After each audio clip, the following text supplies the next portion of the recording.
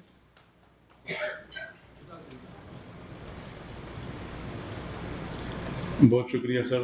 ظاہر ہے وہ جس طرح ابتدا میں عرض کیا گیا، یعنی تقریب بوجوہ تاخیر سے شروع ہوئی تو بہت ساری باتیں ایسی ہیں جو اس کتاب کے حوالے سے اور اس کتاب کے تناظر سے پھر وہ مباحث جو ہیں وہ سامنے آ رہے ہیں. مثلاً ابھی منظر نقوی صاحب فرما رہے تھے، یعنی اردو زبان جس کو ہندوستان میں ہندی کہا جا رہا ہے، اور جو ہندی اردو تنازع ہے، یعنی ہم جو اردو زبان ادب کے جو طالب علم ہیں وہ جانتے ہیں اچھی طرح کہ یہ بنیادی طور پر ایک سیاسی تنازع رہا ہے، اور اس کو یعنی دیوناگری میں اس کو کر دیا گیا اردو کو. انڈیا کی جو فلم انڈسٹری ہے وہ آج بھی اردو زبان پر ہی کھڑی ہوئی ہے. یعنی وہ کون سے لفظ ہیں، میرے خیال میں وہ مشکل کوئی 10% الفاظ بھی ایسے نہیں ہوں گے جو، اور بلکہ وہ بھی ہم ہندوستان کی فلمیں دیکھ دیں کہ یعنی ہمیں وہ سارے الفاظ جو ہیں ہمیں معلوم ہیں کہ اس لفظ کا یعنی جو عوان صاحب نے ہمیں وچن دیا ہے انہوں نے کبھی نبھایا نہیں، تو ہمیں پتہ چل گیا کہ وچن سے کیا مراد ہے. بہرحال منظر نقوی صاحب بہت شکریہ. ہماری خوش نصیبی ہے کہ اس تقریب میں قابل صد احترام پروفیسر کیسرا علوی صاحبہ تشریف فرما ہیں. پروفیسر کیسرا علوی صاحبہ اسلام آباد کی ایک تہذیبی شخصیت ہیں، اور ابھی حال ہی میں انہوں نے ایک بہت بڑی یعنی کہ لیجیے کنٹریبیوشن ہے اکادمی ادبیات میں. انہوں نے جو سینئر رائٹرز ہیں جن کے لیے سیڑھیاں چڑھنا مشکل تھا، اس کے لیے ایک لفٹ کا خود سے ڈونیشن کی ہے، کوئی 50 لاکھ کی لفٹ. ماشاءاللہ یہ پیسے تو بہت سارے لوگوں کے پاس ہوتے ہیں، امان صاحب کے پاس بھی بہت سارے ہیں، لیکن خرچ کرنے کا ہی نہیں. تو انہوں نے پروفیسر کیسرا علوی نے ایک طرح سے لٹریچر کو اپ لفٹ کیا ہے. تو آپ پلیز بھرپور استقبال کیجیے گا محترمہ پروفیسر کیسرا علوی.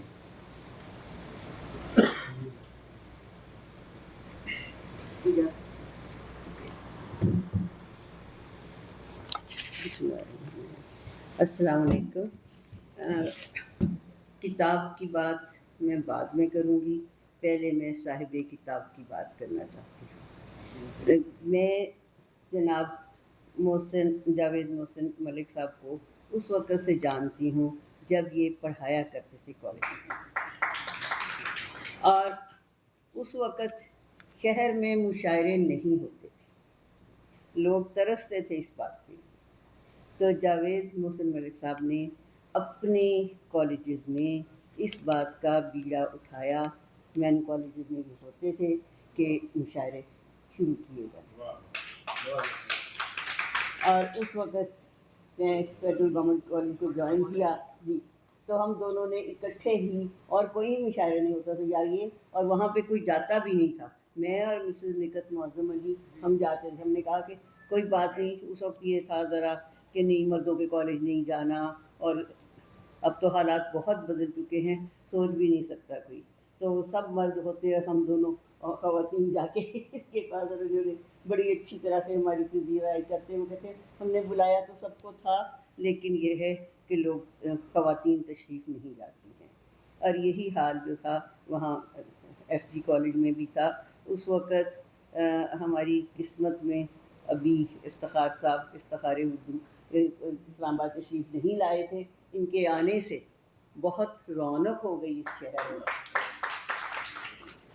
تو یہ جو ہے اس کی ابتدا. اب جو اگلے دن ڈاکٹر صاحب نے ہی کہا، شیر محمد صاحب نے، کہ انہوں نے کہا، یا میرا خیال فاروق عادل نے کہا، کہ اب تو شہر میں صرف 2 ہی لوگ جو ہیں وہ فنکشنز ارینج کرتے ہیں، ایک محبوب صاحب اور دوسرے یہ. لیکن اس جو ہے شہر کی تاریخ کافی پرانی ہے، اور بہت مشکل حالات میں انہوں نے یہ کام کیا تھا. اب یہ جو ہے ان کی کتاب، یہ میں زیادہ بات اس پہ کروں گی. یہ سب محقق جو ہیں جتنے پڑھنے والے ایجوکیشن حاصل کرتے ہیں، انفارمیشن حاصل کرنے جاتے ہیں، وہ انہوں نے بہت بڑا کام کیا ہے کہ مختلف مضامین کو یکجا کر دیا. ورنہ کسی کو بھی ریسرچ کرنے کے لیے، پتہ کرنے کے لیے کہ کیا ہوا کیا نہیں ہوا، اس کے لیے بہت زحمت کرنی پڑتی ہے. اور کچھ جیسے ابھی وہ آپ نے جو نظم پڑھی تھی جو ہے وہ دلیپ کمار نے، وہ ریکارڈڈ ہے لیکن کہیں پہ وہ لکھی ہوئی نہیں ہے، کہیں پہ وہ چھپی ہوئی نہیں ہے. تو یہ ایسے کام جو ہیں یہ شاید ان کی اتنی حوصلہ افزائی نہیں کی جاتی، لیکن یہ ان کی امپورٹنس بہت زیادہ ہے. اور ایسے کاموں میں لوگ ہاتھ نہیں ڈالتے کہ اس میں شہرت شاید اتنی نہیں ہے تو دوسرے کاموں میں. تو میں ایک دفعہ پھر جاوید صاحب کی یہ تحسین اور آفرین کرتی ہوں کہ انہوں نے اتنی باقی کتابیں تو لکھی، لیکن یہ جو ان تمام مضامین کا اور شاعری کا اکٹھا کرنا یہ ایک بہت بڑا کام تھا. تھوڑا سا بس ایسے ہی میں نے، ورنہ تو سب لوگوں نے کافی اچھی بات کی ہے. تو جیسے زبان تو محض ابلاغ کا ایک ذریعہ نہیں ہے، بلکہ کوئی بھی زبان تہذیب و ثقافت اور قومی شناخت کی آئینہ دار ہوتی ہے. اردو زبان ہماری تہذیب، ہمارے ثقافتی ورثے اور قومی تشخص کی بنا کی ضامن ہے. اردو زبان برصغیر پاک و ہند کی سینکڑوں برس کی تاریخ کی گواہ ہے، لیکن افسوس کی بات یہ ہے کہ ہم اس کو قومی زبان کی حیثیت سے ابھی تک عملی طور پر نافذ نہیں کر سکے. خوشی کی بات یہ ہے کہ ابھی بھی ایسے لوگ موجود ہیں جو کہ صرف اردو زبان کو ذریعہ اظہار بنائے ہوئے ہیں، بلکہ اس کی بقا کی جنگ بھی لڑ رہے ہیں. جناب جاوید محسن ملک صاحب بھی اپنے ہی ایسے ہی صاحب نظر لوگوں میں شامل ہیں جن کے لیے اردو زبان کی حیثیت محض رابطے کا ایک ذریعہ نہیں بلکہ یہ ان کا عشق ہے. گلزار کی ایک نظم جو جاوید محسن صاحب نے اس کتاب میں بھی شامل کی ہے، ملاحظہ فرمائیے، یہ کیسا عشق ہے اردو زبان کا. یہ گلزار صاحب کا شعر ہے. یہ کیسا عشق ہے اردو زبان کا، مزہ گھلتا ہے لفظوں کا زباں پر. تو دیکھیں ذرا اس کو ذرا آپ پڑھیں اور سوچیں، تو جب جو ہے نا مزہ گھلتا ہے زبان پر تو بڑا لطف آتا ہے اس کو پڑھنے کے بعد. تو اسی طرح سے جاوید محسن صاحب کی کتاب اردو ہے، جس کا نام ان کی ایک عمدہ کاوش ہے، اور اردو زبان کے حوالے سے تحقیق کرنے والوں، اردو کے طالب علموں خاص طور پہ کے لیے پروفیسر صاحب کی جانب سے یہ ایک بہت بڑا تحفہ ہے. انہوں نے اس کتاب کی صورت میں اردو پر کی جانے والی بہت سی تحریروں کو یکجا کر دیا ہے. اردو زبان کے آغاز و ارتقاء، تاریخ، اس کی اہمیت، اردو زبان کے ساتھ جذباتی لگاؤ کا اظہار، ان مضامین میں تمام موضوعات کا احاطہ ہو جاتا ہے. جاوید محسن صاحب اردو زبان کو زندہ رکھنا چاہتے ہیں. زبانیں اپنے بولنے والوں سے زندہ رہتی ہیں. اردو کے چاہنے والوں سے کچھ آج مجھے بھی کہنا ہے. یہ خالد عزیز ہیں. اردو کے چاہنے والوں سے کچھ آج مجھے بھی کہنا ہے، بچوں کو اردو سکھلاؤ اور اردو کو زندہ رہنا ہے. تو جب تک بچوں کو اردو نہیں سکھلائیں گے تو زبان زندہ نہیں رہ سکتی ہے. گلابوں سے بستا ہے باغ اردو، ہمیشہ مہکتا ہے باغ اردو. دماغ وطن میں بھی ہے خوشبو اسی کی، دماغ وطن میں ہے خوشبو اسی کی، صدا لہلہاتا ہے باغ اردو. یہ محمد عطا اللہ خان کا، انہی کے میں نے اس میں سے یہ اشعار لیے ہیں. اس وقت المیہ یہ ہے کہ اردو زبان کی تحریر کے ساتھ ساتھ اس کی بول چال کو بھی بہت سی مشکلات درپیش ہیں. ہمارے بچے ہندی ملی اردو بول رہے ہیں، نہ ہم پوری انگریزی بول پاتے ہیں اور نہ ہی اردو کو درست تلفظ کے ساتھ بول سکتے ہیں. ٹی وی کے کئی درجن چینلز سوائے چند لوگوں کے سب غلط اردو بولتے ہیں اور اس پر کسی کو کوئی افسوس نہیں. بہت سے یوٹیوب چینلز اور سوشل میڈیا کے دیگر کئی پلیٹ فارم پر میں ایسے لگتا ہے کہ کسی سوچے سمجھے منصوبے کے تحت اردو زبان اور اسے جڑی تہذیب کو فنا کرنے کی کوشش کی جا رہی ہے. آپ نے ٹی وی کے بھی جو پٹی چلتی ہوتی ہے اس میں دیکھیں کہ کتنی املا کی غلطیاں ہوتی ہیں، اور اخباروں میں بھی، ورنہ اخباروں سے کسی زمانے جب ہم بچے تھے تو کہتے تھے کہ اخبار پڑھا کرو، اس سے زبان سیکھتے ہیں. حالانکہ وہ ثقافتی زبان تھی، اس میں